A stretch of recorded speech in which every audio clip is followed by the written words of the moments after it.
ayat 187.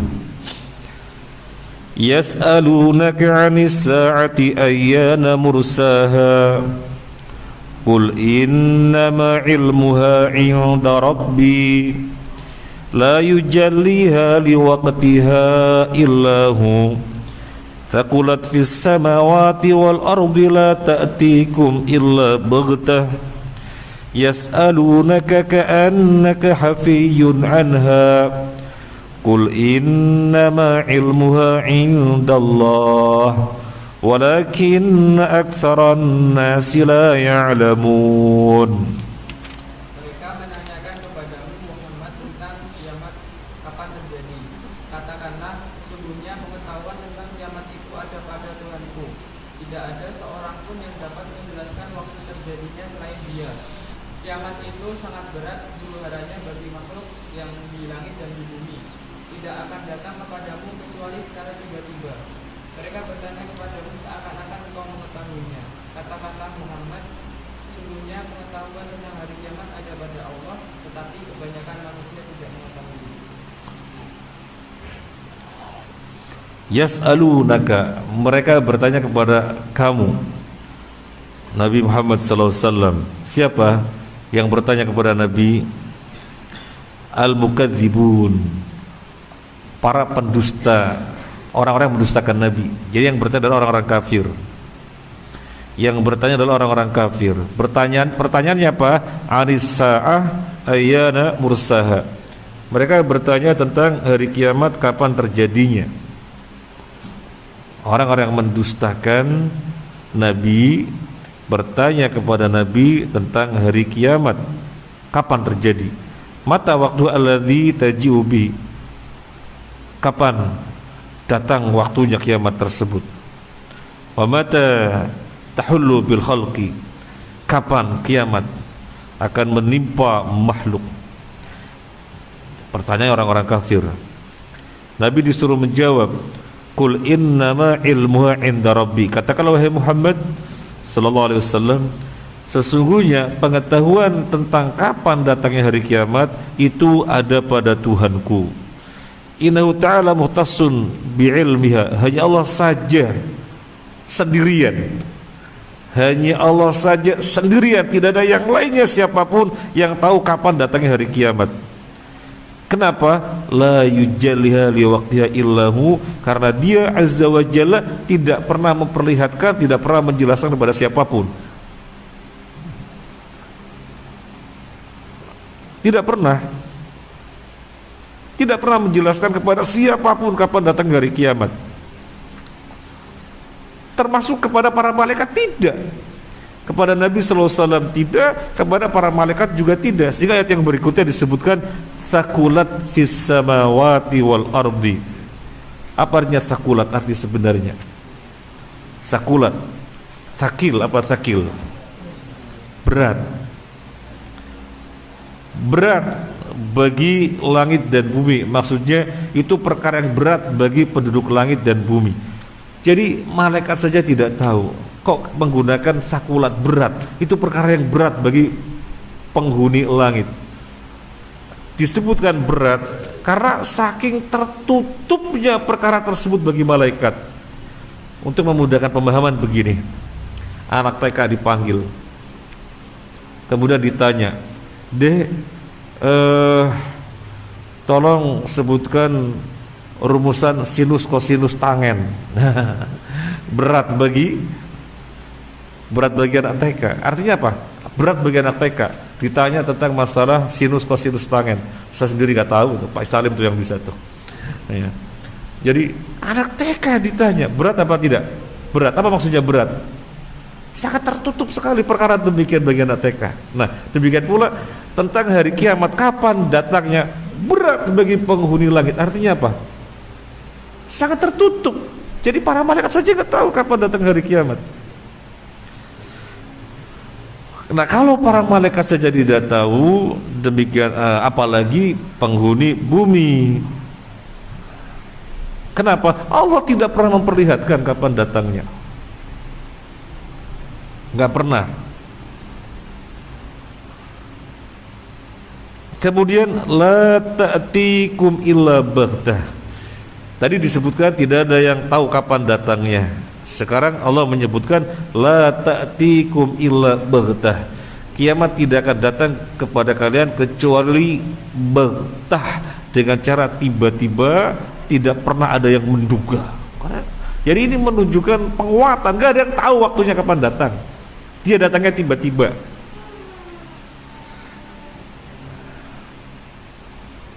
Maka tidak perlu kemudian mengatakan fase perjalanan manusia ada 5 fase. Sekarang fase yang kelima, tinggal nunggu fase yang kesekian misalnya. Siapa yang bagi fase-fase kemudian dikatakan kiamat datangnya tidak lama lagi, kurang lebih sekitar tahun sekian. Takulat fis samawati, penghuni langit saja semacam ini sangat tertutup sekali. Sebagaimana anak TK ditanya tentang masalah sinus kosinus tangen, berat, mereka saja nggak tahu. Lalu kemudian ada manusia dengan melihat indikasi-indikasi, oh berarti sekarang fase perjalanan manusia sudah fase sekian.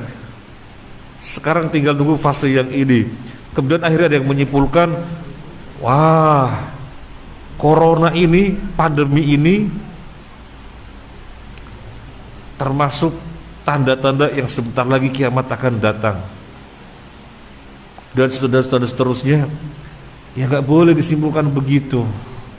Atau kemudian menyimpulkan seakan-akan tidak ada waktu bagi kaum muslimin untuk jaya kembali. Dipandangnya hanya satu saja yang pasti, yaitu turunnya Nabi Isa yang menjadikan kaum muslimin jaya di muka bumi. Itu saja. Sebelumnya tidak akan pernah terjadi lagi. Yuk, kesimpulan dari mana? Nggak boleh. Seakan-akan sekarang sudah mati kaum muslimin, hanya tinggal nunggu turunnya Nabi Isa sehingga kaum muslimin jaya. Tidak. Kalau turunnya Nabi Isa yang menjadikan kaum muslimin jaya, itu sesuatu yang sudah pasti, gak usah ditunggu. Sesuatu yang sudah pasti, gak usah ditunggu. Yang kita perlu perjuangkan sekarang adalah agar kaum muslimin kembali kepada agama. Terus masing-masing kita berbuat sesuai dengan posisi kita masing-masing.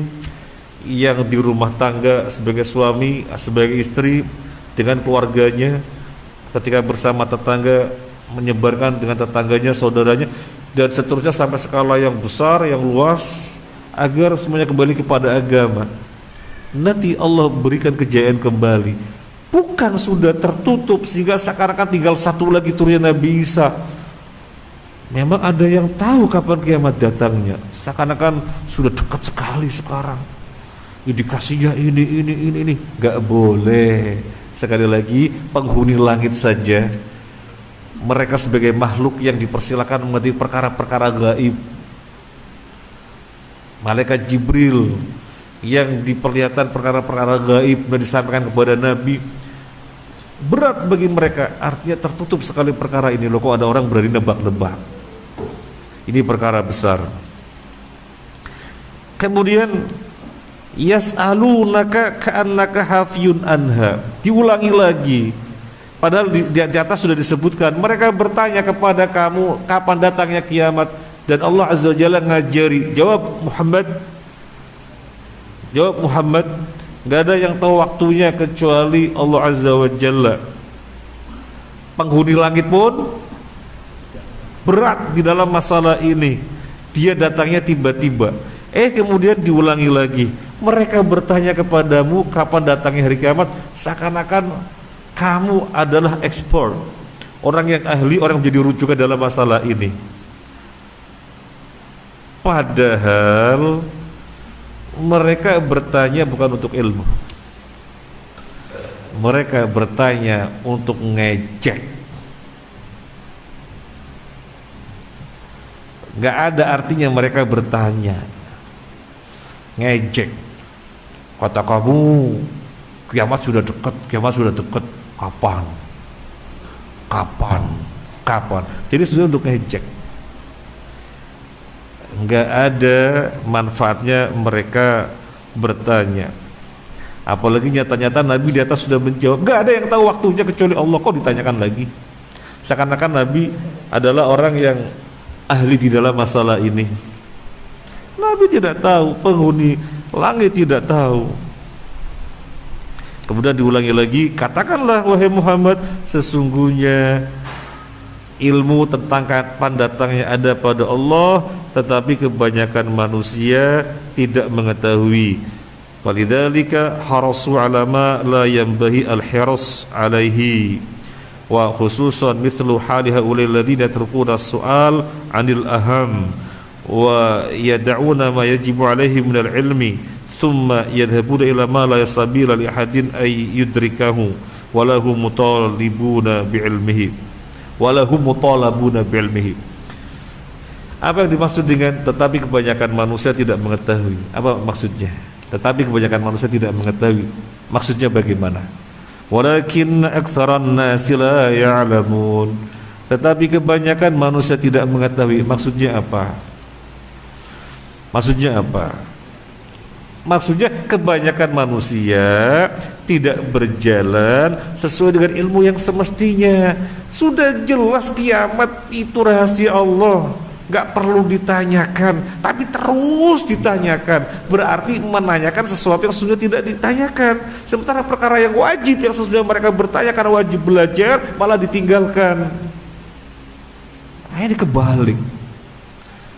Mestinya kan kita sholatnya sudah benar atau belum. Kita bertanya-tanya biar sholatnya benar. Tentang masalah zakat, misalnya kita termasuk sudah berkewajiban, yang selama ini sudah dilakukan benar apa belum? Tanya biar benar. Sebagai seorang istri, apa kewajibannya? Jangan sampai tidak tahu, karena suami adalah surga baginya. Khawatir dia tidak tahu, sehingga keberadaannya di sisi suami tidak menjadikannya jalan ke surga, karena tidak tahu kewajibannya. Maka mesti ini yang ditanyakan biar tahu. Lah ini yang semestinya dituntut, ditanyakan, malah tidak ditanyakan. Bertanya yang tidak perlu. Sudah tahu gak ada yang tahu kecuali Allah, kok ditanyakan terus. Jadi yang dimaksud walakin aktsaran nasi la ya'lamun, kebanyakan manusia tidak berjalan di atas ilmu yang semestinya. Jangan menanyakan sesuatu yang sudah dirahasiakan. Jangan, tapi bertanyalah yang memang dituntut untuk kita bertanya. Sama saja seperti lagi-lagi orang filsafat gitu ya.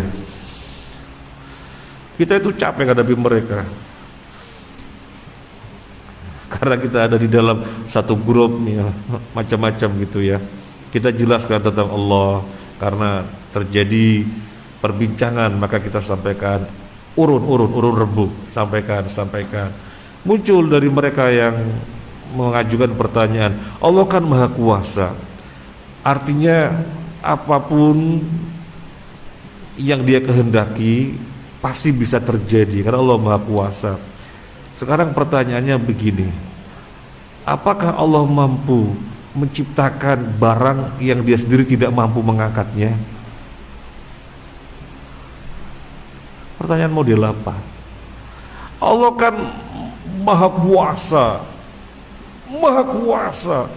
jadi berbuat segala sesuatunya, apa yang dia kehendaki pasti terwujud. Nah sekarang pertanyaannya, apakah Allah mampu menciptakan sesuatu yang dia sendiri tidak mampu mengangkatnya? Nah, kayak apa pertanyaan kayak gini? Apa kemudian pertanyaan semacam ini mendekatkan kepada peningkatan keimanan? Gak ada artinya kayak gini. Sama model-model kayak gini. Sudah jelas kiamat itu rahasia Allah Azza wa Jalla. Ada apa ditanyakan terus? Terlebih pertanyaan untuk ngejek. Muhammad kapan kiamat? Muhammad kapan kiamat? Kata kamu kiamat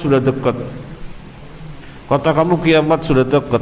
Iqtarabatis saah, kiamat sudah dekat. Kapan? Padahal perkara-perkara yang mereka dituntut sehingga mereka sampai kepada keimanan itu yang sesungguhnya ditanyakan tetapi malah ditinggalkan. Jadi di sini ada faedah apa? Ada faedah jangan sampai kita meninggalkan sesungguhnya itu penting bagi kita, malah mengejar sesuatu yang tidak penting. Kejar sesuatu yang penting, jangan mengejar sesuatu yang tidak ada artinya. Nah, demikian. Semoga yang saya lakukan benar. Semoga. Saya dulu pusing dengan materi kuliah aliran kepercayaan dan kebatinan, AKK. Pusingnya kenapa? Darmo Gandul disuruh ngapalin lambangnya kalau nggak salah belah ketupat. Ini menunjukkan apa? La haula wala quwwata illa billah. Kemudian Kotoloco lambangnya ini disuruh ngapalin, lah ini menunjukkan apa? Nilai saya untuk materi kuliah aliran kepercayaan dan kebatinan. Sampai dosennya kalau melihat saya, biarilah, saya pusing. Saya berpikir baik ngapalin Quran. Makanya waktu itu mulai ngapalin Quran daripada ngapalin sesuatu apa ya gini. Jadi sama faedah yang kita ambil sekarang. Sesuatu yang dituntut untuk ditanya malah tidak ditanyakan, yang tidak perlu ditanya malah ditanyakan terus, dikejar terus. Jangan. Ini saja, semoga bermanfaat. Sudah isya dari tadi. Subhanakallahumma wa bihamdika asyhadu an la ilaha illa anta astaghfiruka wa atubu ilaik. Assalamualaikum warahmatullahi wabarakatuh.